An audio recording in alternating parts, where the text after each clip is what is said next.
구약성경 350쪽 여호수아 20장 1절로 9절까지 말씀입니다.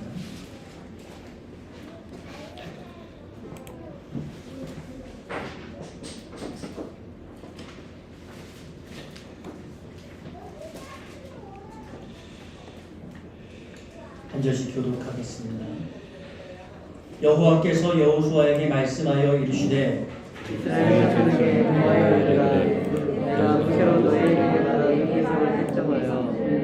계명을 결정하여 부지 중에 실수로 사람을 죽인 자를 그리로 도망하게 하라. 이는 너희를 위해 피해 보복자를 피할 것임이라.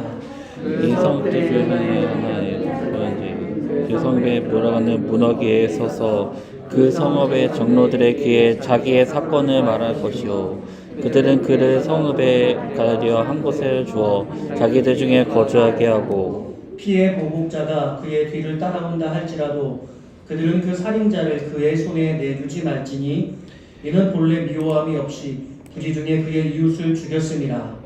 그 살인자가 회중의 앞에 서서 재판을 받기까지는 당시 제사장의 듣기까지 그 성읍에 거하다가 그 후에 그 살인자가 본성으로 또 자기가 도망하려 나온 그 성읍에 자기 집으로 들어야 할지니라. 이에 그들이 납달리의 산지 갈릴리 게데스와 에브라임 산지의 세겜과 유다 산지의 기럇 아르바 곧 헤브론과 여리고 동쪽 유다 루벤 지파 중에서 성지 광야의 베셀과 갓 지파 중에서 길르앗 라몬과 문나세 지파 중에서 바산 골란을 구별하였으니 함께 읽습니다. 이는 곧 이스라엘 모든 약속과 그들 중에 거류하는 거류민을 위하여 확정된 선택으로서 누구든지 부지 중에 선정을 그리로 도망하여 그가 회중에서 설 때까지 그의 피복자의 손에 죽지 않게 하려 합니다. 아멘. 메리 크리스마스. 메리 크리스마스. 우리 옆에 분하고 인사할까요? 메리 크리스마스. 메리 크리스마스. 우리 아기 예수님 이 땅 가운데 저와 여러분들을 구원하기 위하셔서 오셨습니다. 우리 하늘엔 평화, 땅에는 기쁨 아니죠? 하늘에는 기쁨, 땅에는 평화 넘치는 우리 복된 성탄입니다. 오늘 저와 여러분들이 함께 나누고 싶은 말씀의 제목은 따라해볼까요? 도피성 예수. 도피성 예수. 오늘은 도피성 예수라는 제목으로 말씀을 준비했습니다. 성탄절이 되면 아이들은 선물을 기대합니다. 물론 어른들도 그렇죠. 아이들은 마땅히 산타 할아버지가 선물을 주실 것을 고대합니다. 우는 아이들은 선물을 안 준다나 뭐라나 아무튼 그런 노래를 부르면서 기다리죠. 그리고 어느 순간 산타는 실존하지 않는다는 것을 알면서도 여전히 선물을 아빠 엄마에게 달라고 그렇게 졸라대서 어떻게 해서든지 선물을 받아냅니다. 우리 딸이 5학년인데 아직도 달라고 하는 것 보면 우리 한 중학교 갈 때까지는 그러는 것 같습니다.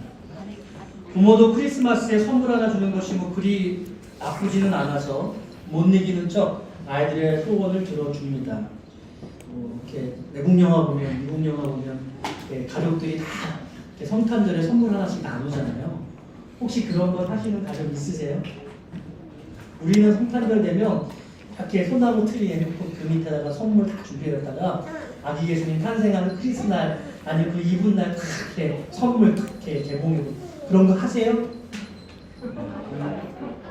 그래서 그 교회가 준비를 했습니다. 선물이 여러분 얼마나 마음에 드실지는 모르지만 여러분들의 기쁨이 되면 좋겠습니다. 여러분 사실 그렇지만 성탄절은 선물을 받는 날이 아니라 선물을 드리는 날입니다. 왜냐하면 우리에게 하나님이 보내신 가장 놀라운 선물이 바로 아기 예수님이시기 때문입니다. 그리고 이 사실이 너무나 감사해서 마땅히 그 응답으로 하나님께 예수님께 예물을 드리는 것이죠. 그리고 성경에도 황금과 유향과 몰약이라는 예물을 드리고 있지요. 성탄의 선물 나눔은 아들을 보내신 하나님께 대한 감사와 아기 예수님께 경배하는 것이 전제됩니다. 만일 이것을 제치고 우리만의 즐거움과 우리들끼리의 선물이라면 가장 중요한 본질을 놓친 것입니다. 성탄 카드와 선물의 나눔에는 반드시 아기 예수의 오심에 대한 기쁨의 나눔이 필수라는 것이죠. 혹시 우리가 성탄절을 보내면서 예수님께 무엇인가를 기뻐하며 드리기는 보다 우리끼리 나누는 것, 우리끼리 즐거운 것에 더 초점이 맞춰져 있다고 한다면 매우 인본적인 그런 성탄을 보내고 있는 것이라고 할 수 있겠습니다. 예수님의 생일은 내 생일, 여러분 자신의 생일보다 소중해야 합니다. 내가 태어난 것이 놀랍도록 감사하지만 예수님이 이 땅에 오셔서 내 죄를 해결하시고 영생을 선물하신 것이 훨씬 더 소중합니다. 나 태어난 날이 귀해서 축하받고 싶은 마음, 그것이 큰 것 이상으로 주님 오신 날이 중요해야, 소중해야 하는 것이죠. 그러나 그럼에도 불구하고 점점 예수님이 세상에서 희미해져 가고 있습니다. 성탄의 분위기가 사라져가고 예수님 없는 크리스마스가 되고 있습니다. 이제 길거리에서 성탄 찬양은 고사하고 캐롤마저 듣기가 어렵습니다. 여러분 혹시 실버벨이라는 노래 아시죠? 성탄 캐롤. 가사를 생각해 보면요 이렇습니다. 거리마다 오고 가는 많은 사람들이 웃으며 기다리던 크리스마스. 아이들도 노인들도 은종을 만들어 거리마다 크게 울리네. 실버벨 실버벨 종소리 울려오네. 실버벨 실버벨 크리스마스 다가오네. 여러분 이번 성탄절을 맞이하면서 길거리에서 이런 성탄 캐롤 들으신 기억이 있으십니까? 이런 소리 들려왔나요? 전에는 너무 세상이 성탄에 빠져 있는 것 같다. 성탄은 교회의 전유물인데 우리가 빼앗겼다 이런 얘기를 했는데 이제 그마저도 들리지 않으니까 더 속상한 것 같습니다. 세상들은 예쁜 성탄 트리가 아니라 다른 컨셉의 장식물들로 송년의 분위기를 채워가고 있습니다. 코로나가 엄중하니 성탄의 분위기는 고사하고 예배조차도 조마조마 조심조심합니다.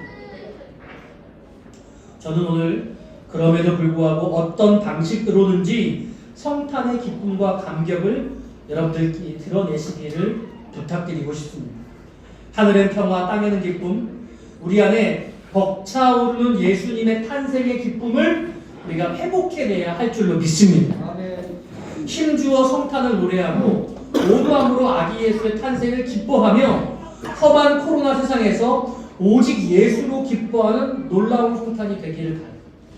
지난 월요일에 우리 노회의 선배 목사님 세 분이 산유의 교회를 방문하셔서 식사 대접을 하고 시간을 가졌는데요. 수원에 가볼 만한 곳이 있겠냐고 물으셔서 세 분을 모시고 수원성을 돌았습니다. 수원성을 돌다가 와 너무 멋지다.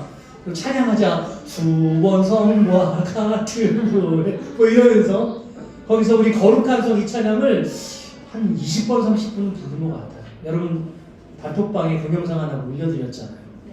여기 보셔서 저보고 특송 하나 해달라는 거예요. 특송 이렇게 영상에 찍어가지고 담아서 가서 그 시찰 식구들한테 성탄 내 방 보내는데 특송 순서로 보여주고 싶다고 제가 한사코 거절했는데 결국 작업에 걸려서 찍어서 보냈습니다. 근데 너무 마음이 즐겁더라고요. 우리 내년 성탄에는 우리 교우들 성탄 전에 다 어디 밖에 나가서 모여가지고 거기서 성탄 찬양 부르면서 시간을 보내야겠다 막 이런 생각이 났어요. 마음이 얼마나 뜨거워지는지요. 그 수원성 안에 그 들어가 보면 그 연습장 있거든요. 네, 거기 그 밑에서 목사님들 넷이서 쫙 찬양하고 그 아이폰으로 찍어가지고 영상을 보여주는데 저도 모르게 막 마음이 행복해지고 얼마나 즐거워지는지. 우리 안에 이 성탄의 기쁨과 즐거움이 너무 좀 억눌려져 있는 것 같다는 생각이. 전에는 성탄만 되면 막 설렜잖아요. 예? 성탄 전야에 다 같이 모여가지고 청소년들 모여가지고 함께 선물 교환하고 게임하고 또 새벽 되면 새벽송 부르고. 그러면서 얼마나 행복한 성탄을 보냈어요. 그런데 이제는 우리 안에 그런 것들이 사라져버리고 그것들을 회복하려고 하는 그런 마음도 없어져 버리는 거죠. 그래서 여러분 오늘 이 예배 드리고 나서 오늘 이 성탄절이 여러분들에게 온전히 주님 나신 기쁨으로 충만한 그런 하루로 보내시기를 주님의 이름으로 부탁드립니다. 오늘 말씀의 제목이요 도피성 예수인데요. 이 말씀의 주제는 한 가지로 말하면 인생의 유일한 피난처는 오직 예수님 뿐이라는 것입니다. 인생의 유일한 피난처는 오직 예수님 뿐이십니다. 인생들은 죄와 죽음의 문제를 해결할 방법을 가지고 있지 않습니다. 죄와 죽음의 문제를 해결하지 못한 인생들은 늘 불안하기 짝이 없습니다. 평안이 없지요. 혹시 고소나 고발을 당하신 적 있으십니까? 제가 고소고발 많이 당해봤거든요. 이 건물 때문에 경찰서도 끌려가고 법원에도 불려다니고 잠이 오질 않습니다. 여러분 악한 사람이 여러분들 대적해 본 적 있으세요? 예. 너 죽고 나 죽자 하는 그런 사람들, 해코지하려고 하는 사람들, 눈을 부라리면서 우리를 죽일 것 같이 달려드는 그런 사람들이 가까이 있으면요 우리는 불안할 수밖에 없죠. 요즘 데이트 폭력 이런 게 정말 많지 않습니까? 별일 아닌 것 가지고 사람을 폭행하고 죽이기도 하잖아요. 여러분 가장 가까운 이웃인데 뭐 층간 소음 문제 때문에 칼부림이 나는 그런 시대잖아요. 정말 사람을 잘 만나야 하는 것 같습니다. 지켜주시는 하나님, 보호하시는 하나님의 은혜가 필요합니다. 그런데 이런 사람들 우리가 겪게 되면 우리는 불안할 수밖에 없는 것이죠. 구약에 이런 불안함, 두려움, 그것들로부터 보호해주기 위한 놀라운 제도가 있었는데 바로 도피성이라고 하는 제도입니다. 이스라엘 백성들이 애굽에서 탈출해서 2달 만에 시내산에 도착을 했습니다. 그리고 그곳에서 여호와의 율법을 밟게 되죠. 출애굽기 19장에 나옵니다. 근데 그 모세가 시내산 정상에 올라가서 그 율법을 받기 전에 10계명을 먼저 받아가지고 내려옵니다. 그리고 그 10계명의 그 계명들을 이스라엘 백성들에게 들려주고 이스라엘 백성들이 그 10계명을 지키겠다고 약속하죠. 그리고 모세가 다시 올라갑니다. 그런데 이 19장, 20장의 그 10계명이 이스라엘 백성들에게 주어지는데요. 그리고 그 다음에 21장에서 이런 말씀이 주어집니다. 사람을 쳐 죽인 자는 반드시 죽일 것이나 만일 사람이 고의적으로 한 것이 아니라 나 하나님이 사람을 그의 손에 넘긴 것이라면 내가 그를 위하여 한 곳을 정하리니 그 사람이 그리로 도망할 것이며 사람이 그의 이웃을 고의로 죽였으면 너는 그를 내 제단에서라도 잡아내려 죽일지니라. 하나님께서 이스라엘 백성들이 이제 가나안 땅까지 가는 그 노중에서 10계명을 주면서 그 10계명을 지킬 것을 요청하셨는데 그 바로 직후에 사람을 죽이게 되는 살인사건이 일어났을 때 어떻게 해야 될지에 대해서 말씀하고 있는데 여기에 매우 중요한 기준이 있는데 고의로 죽였는지 아니면 원치 않게 의도하지 않게 죽였는지 고의로 죽였다면 반드시 죽여야 할 것이고 고의적으로 한 것이 아니라고 한다면 뭐라고 말하냐면 하나님이 사람을 그의 손에 넘긴 것이다. 의도치 않게 죽었지만 하나님이 그 생명 또한 그렇게 그 사람에게 맡긴 것이라 그렇게 표현하고 있는데 어쨌거나 원치 않지만 그렇게 누군가를 살인했을 때에 그때 도피성이라고 한 도피할 곳을 마련해 놓으시도록 그렇게 말씀하고 계시는 것이죠.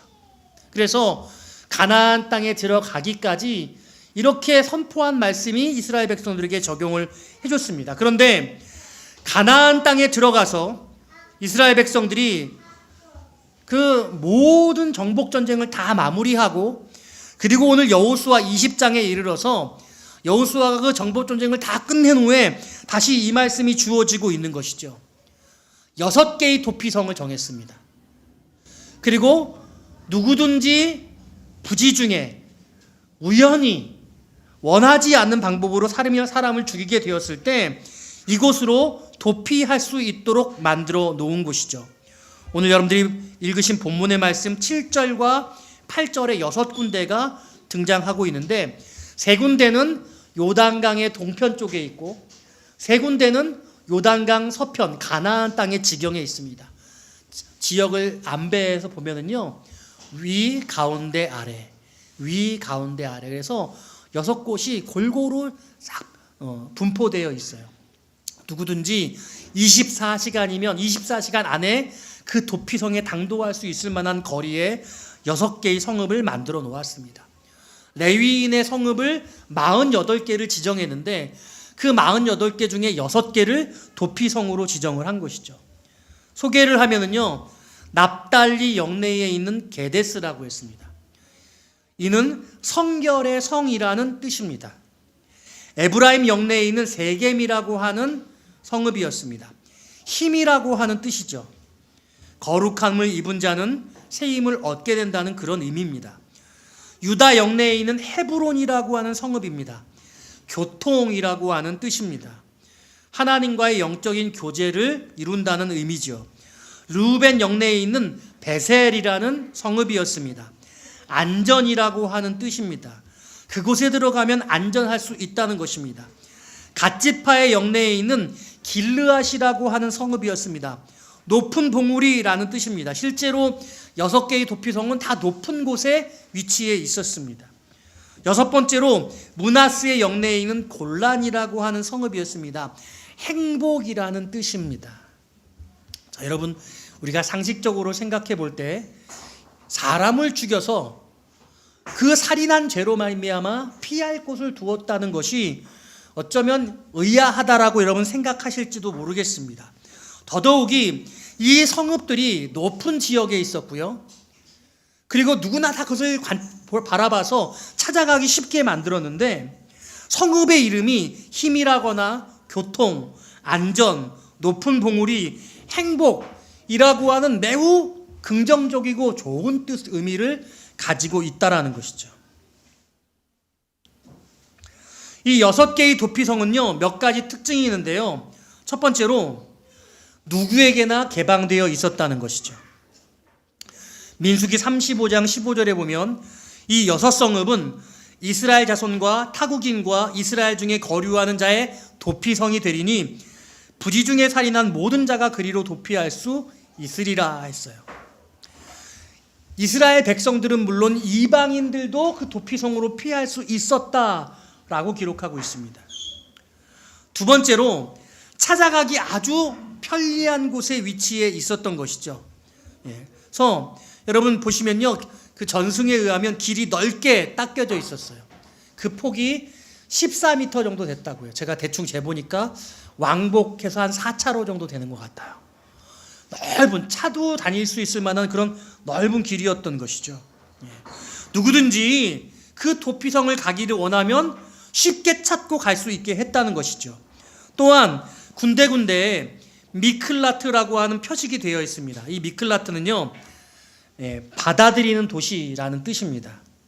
원어로 이르 미클라트라고 되어 있는데요, 누구에게나 개방되어 있고 높은 곳에 있어서 누구든지 바라볼 수 있고 길을 잘 매년마다 그 길을 새롭게 내도록 되어 있어서 길도 잘 정리되어 있어서 누구든지 그 도피성으로 피할 수 있도록 하나님이 안전하게 그들을 위해서 누군가 실수하는 잘못을 얼마든지 회복해낼 수 있도록 안전한 곳에 거하도록 이와 같은 장치를 마련해 놓으셨다라는 것이죠.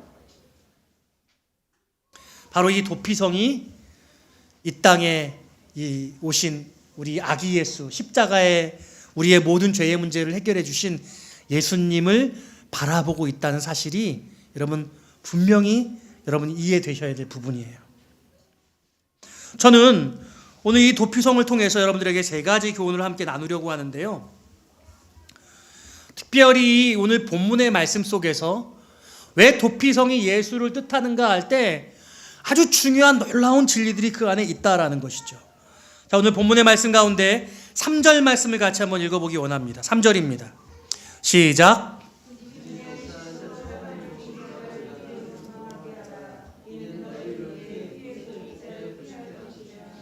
아멘. 자, 지금 처음에 말씀드렸다시피 이 도피성으로 갈 수 있는 사람들은 의도하고 사람을 살해하지 않은 자들, 실수로 죽인 자들이 이 도피성으로 갈 수 있다고 말씀하고 있어요. 그러니까 하나님은 우리 인간이 죄인이고 누구든지 실수를 저지를 수 있는, 심지어는 실수로 사람을 죽일 수도 있는 존재라는 사실들을 우리에게 분명하게 알려주시기를 원하시고 계시다는 거죠.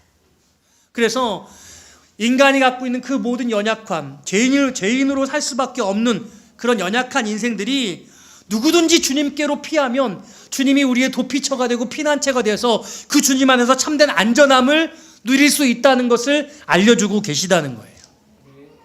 그런데 오늘 이 죄의 성격을 생각해 볼 때 뭐라고 말씀하고 있냐면 부지 중에 실수로 죽인 자라고 말씀하는 거예요.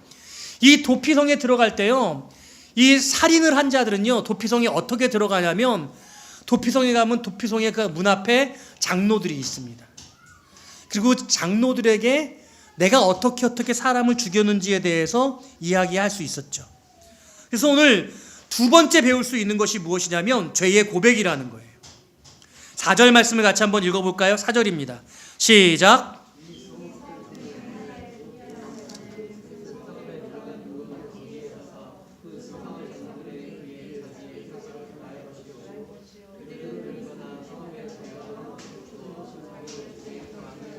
예. 자, 보십시오. 오늘 제가 첫 번째 말씀과 두 번째 말씀 함께 연관되어져 있는데요.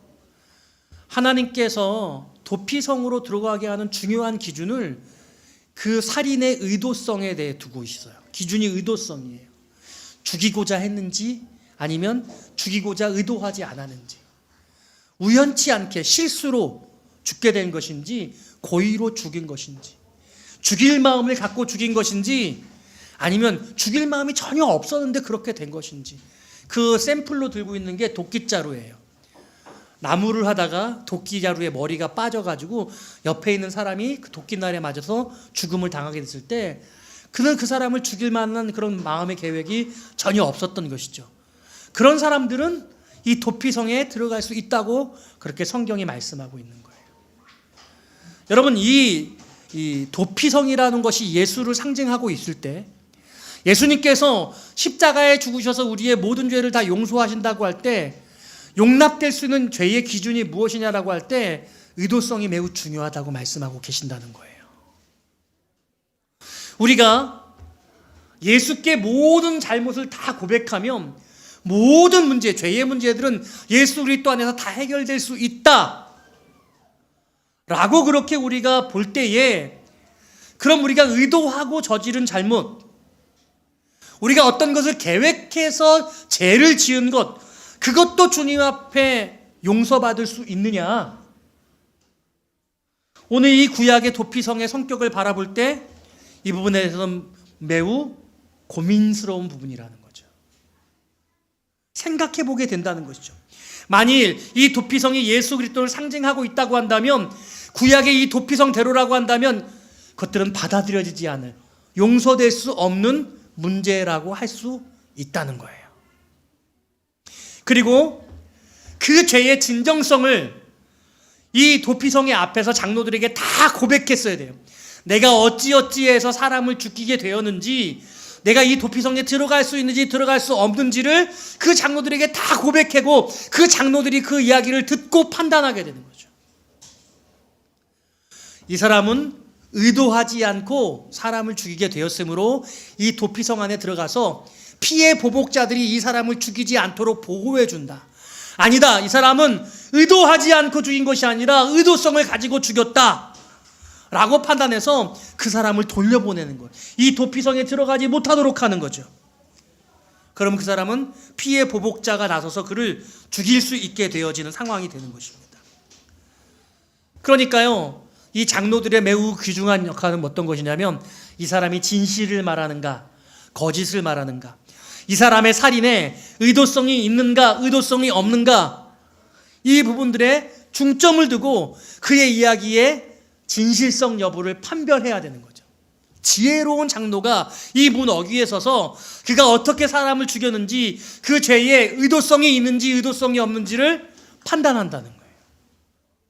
사랑하는 여러분, 만일 우리가 어떤 죄를 저질렀는데 그 죄가 죽임을 당해야 하는 죄라고 한다면, 그래서 예수라고 하는 도피성에 우리가 들어가야만 한다면, 그 도피성의 입구에서 우리의 죄를 다 고백해야 되고, 그 고백의 의도성의 여하에 따라서 그 예수라는 도피성에 들어갈 수도 있고 들어갈 수도 없는 그런 상황이라고 한다면, 아마 우리는 지금보다 훨씬 더 죄를 짓지 않으면서 살 것 같아요.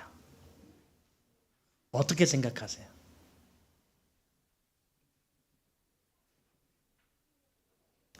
누구나 처음에는 알지 못하다고 죄를 범하고, 그러다가 그 죄를 행하면서 우리 안에 죄라는 깨우침이 있고 죄책이라는 마음을 가지게 되고, 이 죄의 문제를 어떻게 해서든지 해결하고 싶어하는 마음이 우리 안에 있게 되지 않습니까?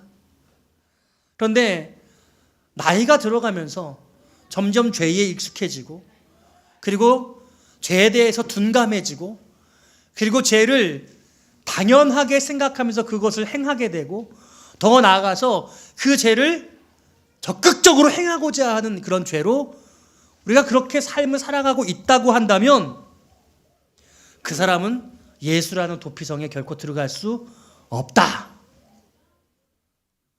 이렇게 본다는 것이죠. 여러분, 이해되십니까? 오늘 성탄의 이 말씀의 메시지가 혹 많이 무거울 수 있으나, 저는 예수님이 이 땅에 오신 것은 우리의 모든 인생의 죄의 문제를 해결하기 위해서 오신 것이고, 주님께서 십자가에 죽으셔서 그 모든 죄를 다 지불을 하신 것은 우리가 죄로부터 진정한 자유함을 누리기를 원하시고, 우리의 죄를 용서받기를 원하시고, 용서하기를 원하시고, 우리가 용서받기를 기대하시고, 우리의 모든 죄의 문제를 주 앞에 다 토로하고 진정한 자유를 얻기를 소원하시기 때문인 줄로 믿습니다. 그런데 마치 예수님 안에서 우리의 죄의 모든 문제가 다 허락된 것처럼 생각하고, 죄를 스스로 더 적극적으로 행하거나 죄를 묵인하거나 죄의 의도성을 나는 원치 않은데 라고 스스로 핑계하면서 그렇게 머물러 있다고 한다면, 오늘 이 성탄에 이 도피성을 향한 메시지를 여러분 묵상하시면서 그 죄에서 떠나시기를 주의 이름으로 부탁드립니다. 얼마나 많은 믿음의 사람들이 이 의도성의 죄를 아직도 해결하지 못하고 있는지 모르겠어요. 저와 여러분 모두에게 있을 수 있습니다. 너무나 오래도록 그 일을 행해와서 그것이 당연한 것처럼 생각될 수 있습니다. 그게 바로 죄의 습관이죠. 죄의 습관. 죄의 습관에 빠져있는 사람은요, 거기서부터 헤어나오지 못하는 거예요. 여러분, 돌아서셔야 돼요. 50이 넘으면 그때는 속도가 문제가 아니라 방향이 문제라고 그렇게 어느 책에선가 이야기하더라고요. 여러분, 이제는요, 어디를 빨리 가려고 하는 것뿐 아니라 내가 지금 바르게 가고 있는가를 생각해 보셔야 되는 겁니다. 오늘 여러분들이 그동안 잘못을 저질러 왔던 그 잘못, 내가 정말 그렇게 하지 않으려고 그랬어, 만일 여러분들이 그렇다고 한다면 여러분들은 예수라는 도피성 안에 계실 수 있습니다. 여전히 그 문제로부터 자유하지 못한데 그 문제로부터 자유해지기 위해서 몸부림치고 있어요. 여러분, 더 싸우셔야 돼요. 죄와 죽기까지 싸우셔야 돼요. 피 흘리기까지 싸워야 하는 것입니다. 예수님께서 현장에서 가늠하다 붙잡힌 여인에게 나도 너를 정죄하지 아니하노니 다시는 이와 같은 죄를 범하지 말라라고 말씀하셨어요. 우리는 베드로가 질문했던 형제를 몇 번이나 용서해 주어야 합니까? 라고 할 때 70번씩 7번이라도 용서하라는 말씀 때문에 우리가 모든 죄를 주님 앞에 고백할 때마다 다 해결될 수 있을 것이라고 생각하면 그것은 착각입니다. 주님은 우리를 끊임없이 용서하기를 원하시지만 우리가 그 죄를 향해서 얼마나 처절하게 싸우고 있는가를 기대하시고 계신다는 거예요. 진정한 십자가의 사랑을 덧입고 그리고 죄와 죽기까지 싸워서 그럼에도 불구하고 주님 앞에 부끄러운 내 모습, 우리는 그런 모습으로 나왔을 때 우리의 이 예배가 진정한 예배가 될 수 있고 하나님이 기뻐하시는 예배가 될 수 있고 우리가 그렇게 쓰러지는 그런 그 지점에 하나님이 능력과 은혜를 주셔서 그 자리에서 일어서서 승리할 수 있도록 이끌어 가시는 것이 아니겠습니까? 할렐루야. 오늘 바로 이 도피성은 우리에게 그와 같은 메시지를 전하시고 계시다는 거예요. 우리는 죄의 의도성을 가지고 있는 것이 아니냐. 만일 그렇다고 한다면 그 문제에서 헤어나오기를 바란다. 주님은 이 도피성이라는 제도를 구약에 두시고 예수 그리스도의 오심을 예표하면서 그 예수 그리스도께서 어떻게 우리의 죄를 용서하기를 원하시는가를 도피성을 통해 그림자처럼 보여주고 계시는 것이죠. 오늘 여러분과 나누고 싶은 세 번째 말씀은요, 5절 말씀입니다. 5절 말씀. 같이 한번 읽어볼까요? 시작.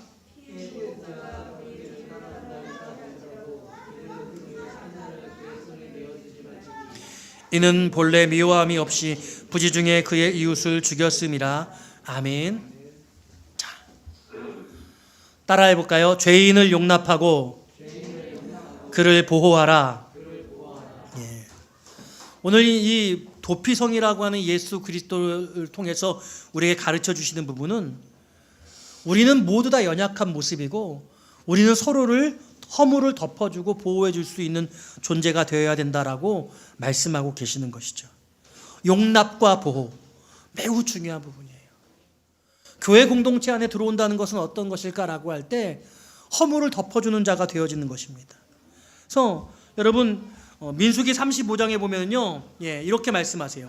그러나 살인자가 어느 때든지 그 피하였던 도피성 지경 밖에 나가면 피를 보복하는 자가 도피성 지경 밖에서 그 살인자를 만나 죽일지라도 피 흘린 죄가 없나니.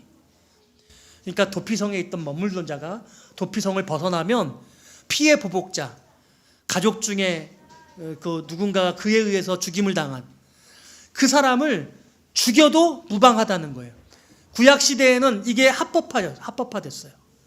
자력구제할 수 있었던 거죠. 내 아내를 죽이고 내 가족을 죽였으면 그 사람을 죽여버려도 되는 거예요. 눈에는 눈, 이에는 이, 이런 작용을 했던 것이죠. 이스라엘 백성들이 이끌어가는 하나님의 통치 원리로 사람을 죽인 자는 마땅히 죽여서 그 공동체를 지켜나가기를 기대하셨어요.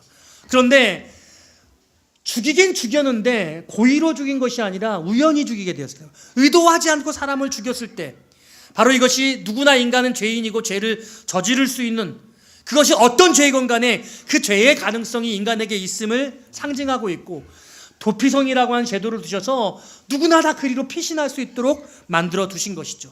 그런데 그 도피성을 다시 떠나오면 피의 보복자가 그를 죽여버려도 상관없다고 오늘 민수기 35장이 말씀하고 있다는 거예요.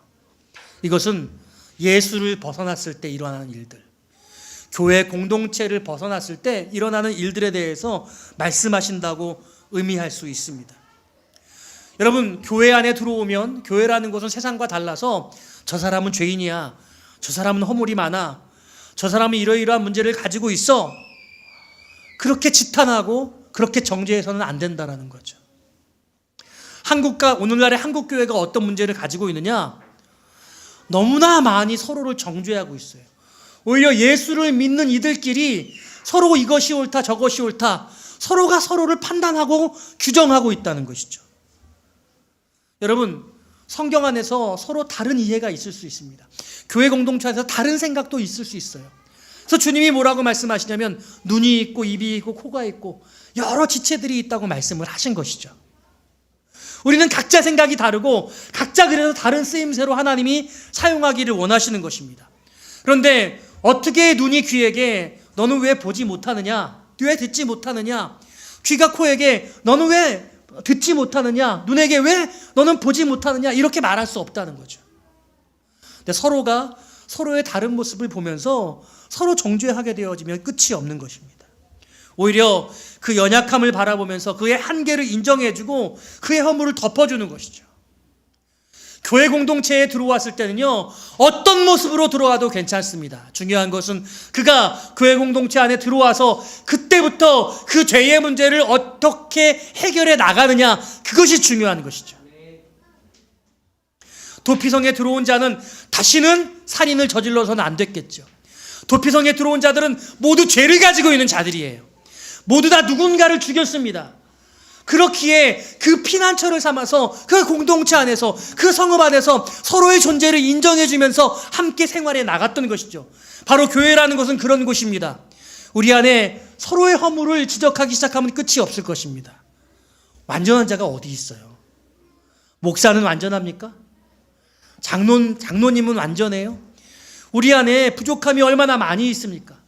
서로가 서로의 그런 부족한 것들을 들추기 시작하면 우리는 밑바닥으로, 나락으로 떨어지는 것이죠. 오늘 5절 말씀은 그래서 이렇게 말하는 것이죠. 피의 보복자가 그의 뒤를 따라온다 할지라도 그들은 그 살인자를 그의 손에 내주지 말지니. 내주지 말래요. 도피성이 있으면은요, 도피성의 동서남북으로 2000규빗을 쟀어요.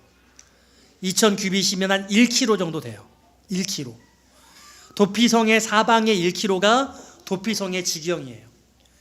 도피성의 지경 안에 있으면 누구도 손을 댈 수 없었어요. 도피성 안에 들어온 사람들은 어떤 죄를 범했을지라도 일단 그 안에 들어가면 보호를 받아야 했어요. 누군가가 안갚음을 가지고 피해 보복자로서 그를 원수 갚고자 해서 도피성에 와서 그를 내어놓으라 할지라도 도피성의 사람들은, 도피성의 장로와 그 땅의 주민들은 그를 보호해 주어야 될 책임이 있었던 것이죠. 교회는 어떤 자가 들어올지라도 그를 지켜주고 보호해 줘야 될 영적 의무를 가지는 것입니다. 여러분, 저는 그런데 이 부분이 좀 많이 깨뜨려진 것 같아요. 교회 안에 들어온다는 것이 어떤 것인가, 세상에 나간다는 것이 어떤 것인가, 이것이 너무 이 규범이 무너지는 것 같아요. 세상적인 문제를 교회 안으로 들어와서 그거 가지고 왈가왈부하잖아요. 정치적인 문제가 교회 안에 다루어지면 안 될 것이에요. 개인적인 문제가 또한 교회 밖으로 나가지 않도록 해야 할 것이죠. 여러분, 교회 안에 들어오면요, 여러 부류의 사람들이 있잖아요. 상류층의 사람도 있고, 어렵게 밑바닥에 사는 사람들도 있고, 많이 배운 자도 있고, 많이 배우지 못한 분들도 있고, 각양의 모습이 있습니다. 그 어떤 모습도 비판받을 수 없어요. 근데 그 예수를 믿게 되어지는 그 순간부터 그가 새로워지는 것이 다만 중요한 것입니다. 말씀을 정리합니다.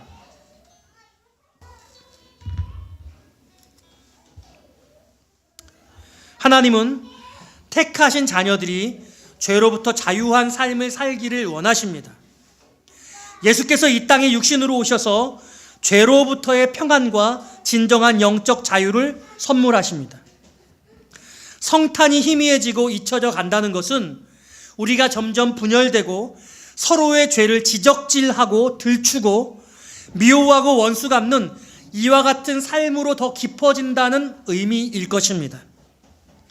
원수 마귀는 저와 여러분들을 참소하고 서로 간의 죄를 지적하여 대적하고 다투게 하고 있습니다. 너 죽고 나 죽자 합니다. 그러나 우리 주님은 죄를 용서하기 원하시고 허물을 덮어주기 원하시고 죄로 말미암아 고통당하기 원치 않으십니다. 우리가 세상에서는 어떤 죄인일지라도 교회 안에서는, 예수 안에서는 누구나 하나님의 거룩한 백성이고 자녀들일 수 있는 것이죠.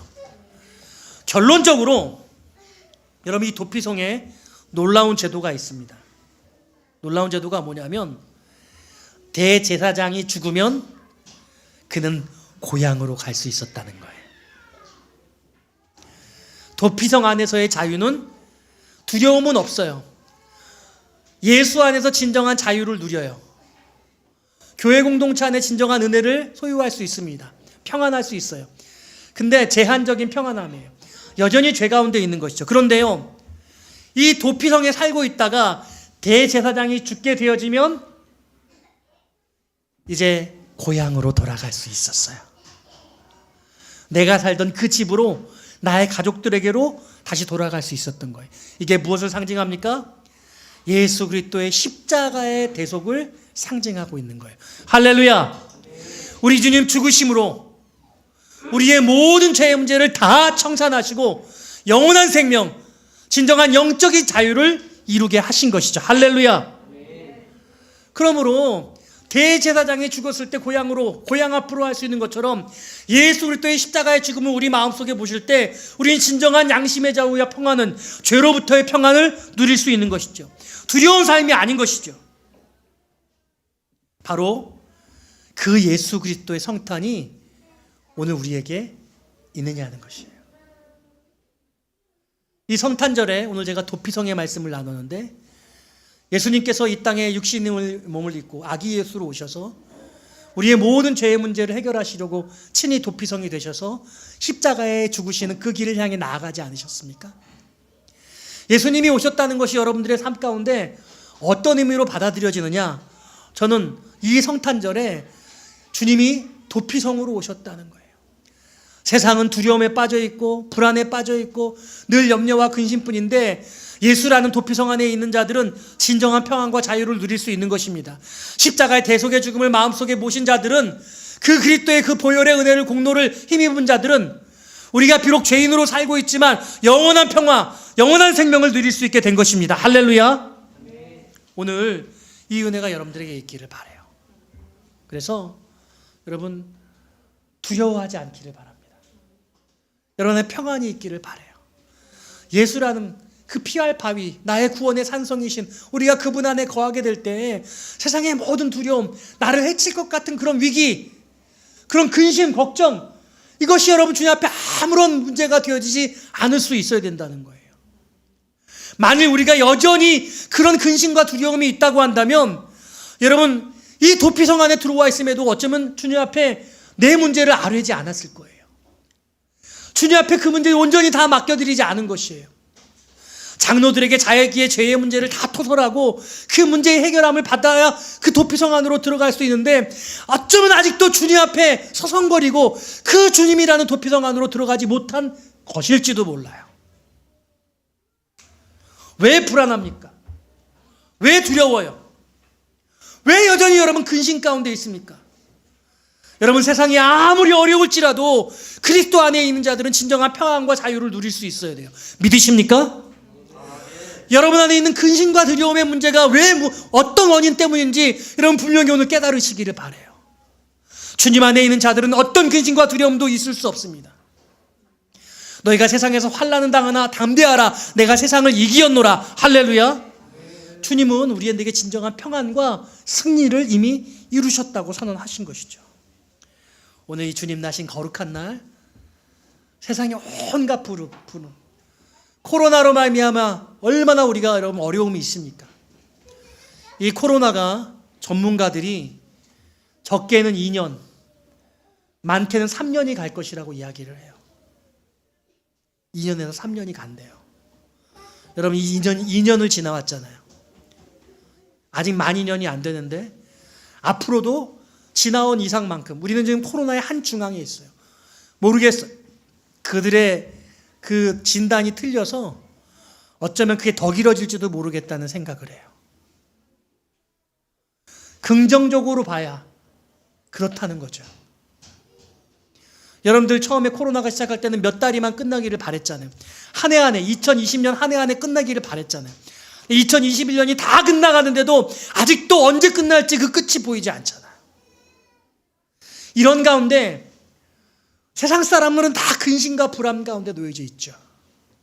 근데 저와 여러분들은 예수님이라는 도피성, 예수님이라고 한 도피처 안에 있으므로 진정한 평안과 마음속의 자유가 있기를 바라요.